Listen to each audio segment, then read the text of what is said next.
साल से इस मुल्क से पैसा चोरी करके मुल्क से बाहर ले गए। इनकी अरबों डॉलर की जायदादें और प्रॉपर्टीज बाहर पड़े हुए हैं। अरबों रुपए नहीं, अरबों डॉलर्स की इनकी प्रॉपर्टीज बाहर पड़ी हैं। 30 साल से पैसा चोरी कर रहे हैं। हुदैबा पेपर मिल जब पहली दफा सामने आई थी तो तब लोगों को अंदाजा हुआ था कि किस तरह ये शरीफ खानदान, जिनका फ्रंट मैन था इसहाक डार, जिसने 2025 अप्रैल में 164 का बयान मजिस्ट्रेट के सामने लिखवाया था। और 164 का बयान वो होता है जब मजिस्ट्रेट पूछता है कि आपके ऊपर कोई दबाव तो नहीं है, तो इसने कहा जी मैं ये खुद कहना चाहता हूं, क्योंकि उस वक्त नवाज शरीफ छोड़ के मुल्क बाहर चला गए थे, सऊदी अरेबिया। और उसमें उसने बताया कि कैसे वो शरीफ खानदान का पैसा, इस मुल्क चोरी का पैसा इस मुल्क से लॉन्ड्रिंग करके यानी गैर कानूनी तौर पे बाहर भेजता था। और फिर कैसे उधर वहां एक कोई काजी फैमिली थी, उनका नाम भी, बैंक अकाउंट्स बताए, और वो फिर कैसे इस पैसे को वापस पाकिस्तान रेमिटेंसेस के नाम पे भेजते थे और वो फिर शरीफ खानदान में चला जाता था। तो ये तो पैसा जो पाकिस्तान आ जाता था, जो पैसा पाकिस्तान नहीं आता था उससे फिर बड़े बड़े मेफेयर में अपार्टमेंट्स भी लिए गए, फिर हाइड पार्क में भी लिया गए, फिर ऑफशोर अकाउंट्स भी बनाए गए। तो ये आज से 30 साल पहले से गेम चल रही है। और इस मुल्क का पैसा चोरी किया, हुंडी हवाले से बाहर भेजा, जिस पैसे की जरूरत पड़ी वो पाकिस्तान मंगवा लिया। जिस तरह शहबाज शरीफ ने टीटी करके पाकिस्तान पैसा जो जरूरत पड़ती थी कि कोई घर खरीदना है, कोई कुछ करना है, कोई, वो वापस आ जाता था, बाकी पैसा इनका बाहर रहता था।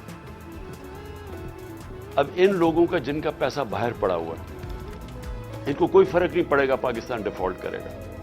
अगर हमारा रुपया गिरेगा तो इनका तो डॉलर में पैसा पड़ा हुआ है, इनको तो फायदा है, इसलिए इनको कोई फिक्र नहीं है जिधर पाकिस्तान जा रहा है।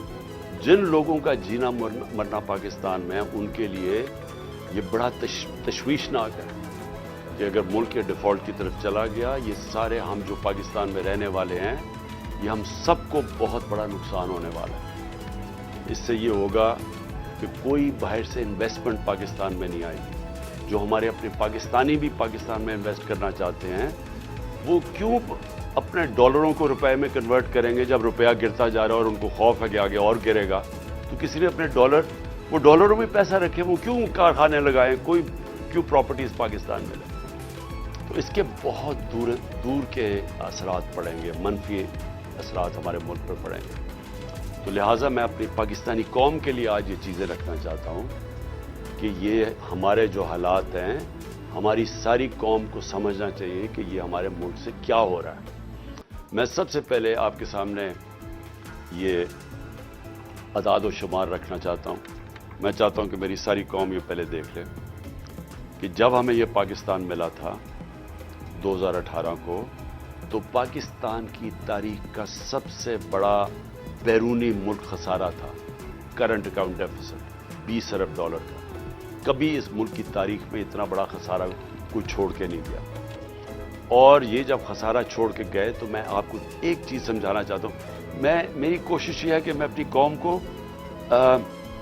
इसको आगाह भी करूँ, इसकी तरबियत भी करूँ, इसको एज आपका एक बड़ा हो के आपको एजुकेट भी करूं कि ये हुआ क्या हमारे मुल्क से। ये जब खसारा छोड़ के गए थे तो जो पेट्रोल, जो तेल है, जो असल वजह है कि हमारा जो खर्चा, हमारे डॉलर क्यों कम होते हैं, क्योंकि हमारी जो सबसे ज़्यादा इंपोर्ट बाहर से होती है, जो हम बाहर से खरीदते हैं, वो है तेल, पेट्रोलियम प्रोडक्ट्स।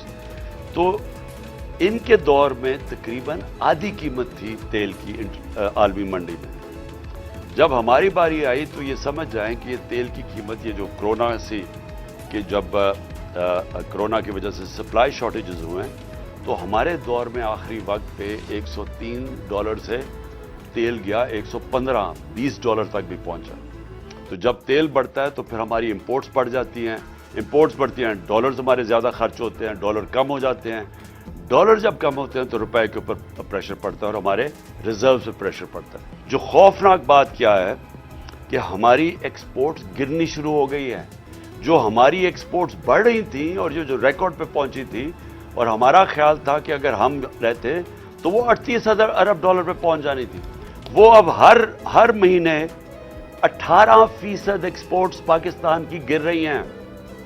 تو بجائے دولت میں اضافہ ہونے کے وہ نیچے آ رہا ہے. جو ہماری ریمیٹنسز ہیں، جو ہمارا جو اوورسیز پاکستانی پیسے بھیجتے ہیں، ایک تو ان کو اعتماد نہیں ہے اس حکومت پہ، دوسرا اور وہ ہے کہ ہمارا روشن ڈیجیٹل اکاؤنٹ جس میں اوورسیز پاکستانی پیسے وہ کم ہونے شروع ہو گئے ہیں. پاکستانیز نے اپنا پیسہ نکالنا شروع کر دیا اوورسیز پاکستانی نے. اور دوسرا کہ جب اتنا بڑا فرق آ جائے آفیشل ڈالر کی ریٹ میں اور مارکیٹ ریٹ میں، تو وہ تو ایک دم سیدھا ہی اس کا فرق پڑے گا ریمیٹنسز میں. تو جب ڈالر ہمارے ملک میں کم آنے شروع ہو جائیں تو اس سے سب سے بڑا سوال یہ ہوتا ہے کہ اب ہم اپنے قرضوں کی قسطیں کیسے ادا کریں گے؟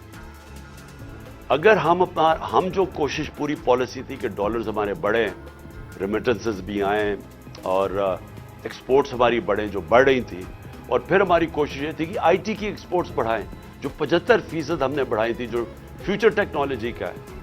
اور اس کے علاوہ جو انویسٹمنٹ لے کے آنی تھی، جو ہم نے اسپیشل اکنامک زونز بنائے ہوئے تھے جدھر سے ہم نے انویسٹمنٹ لے کے آنی تھی، اور چائنا سے ہماری بڑی آگے بات چل چکی تھی.